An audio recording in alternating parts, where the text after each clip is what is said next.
peso na inyo pong kinikita, counted po yan. So, ibig ko sabihin, maliit lang naman ito, hindi ko na ipagsisim.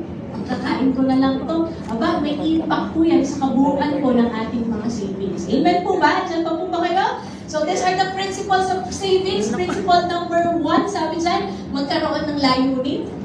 We have gone through this process. Kailangan may goals. Amen po ba? Kaya sabi ko sa inyo, kapag nagsusulat kayo ng goals, laliman nyo pa.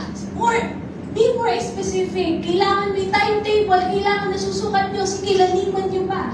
Kasi once na meron tayong layunin at alam natin sa sarili natin kung ano yung layunin, mas lalo po tayong ma-i-inspire to save.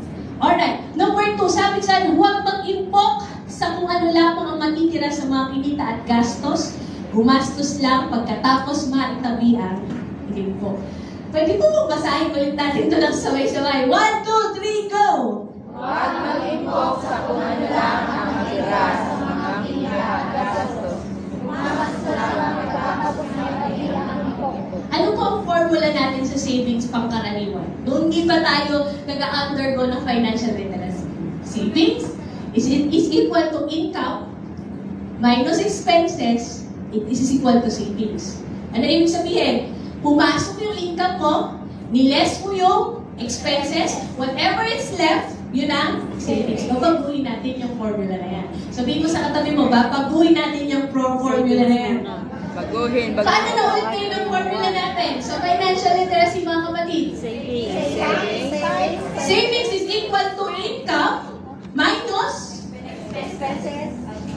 mali nga po yun eh. Di ba? Income, kahit na po kasi income, pag nagka-income ka, i-less mo muna yung expenses mo, yung matitira yun ang isi-save mo. Mali po yun. Okay, ano Less na the po? savings. Income. Less the savings. Income minus savings. No. Income minus savings is equal to expenses. Ibig sabihin, kung sinasabi nyo, mag-i-income ka muna, ile-less mo muna dapat yung savings mo. Di ba nagtinukoy na kung magkano yung gusto nyo 5 years from now na savings? So, computein nyo na po yun. In 5 years, magkano yun pag hinati-hati nyo? Like, let's say, for example, sabi nyo in 5 years, gusto nyo magkaroon ng 50,000 pesos na ipon. Kunyari lang. Hinati nyo within 5 years. At ang sabi nyo, magtatabi kayo ng 1.5. So, ang gagawin nyo, pag nagka-income kayo, ile-less nyo na agad yung savings, yung matitira, dapat yun ang pagkakasyahin nyo sa expenses. Nauunawaan po natin? Yes. Pero meron pang mali dyan.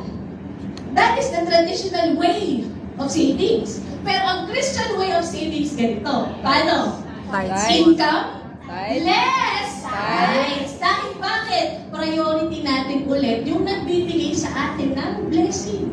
Sabi sa atin kanina ni Pastora, minsan nakakalimutan natin, so ingat kayo doon. No? Nakakalimutan na natin yung nagbibigay ng blessing, hindi natin na ibabalik yung para sa Kanya. So the Christian way of savings, ano po formula natin? Income minus tithes minus savings, tsaka equals expenses. Ibig sabihin, kung ano yung matitira after you have deducted yung dalawang importante na yun, kailangan yun na yung pagkakasyahin mong budget para sa mga expenses ninyo. Amen? Alright. So that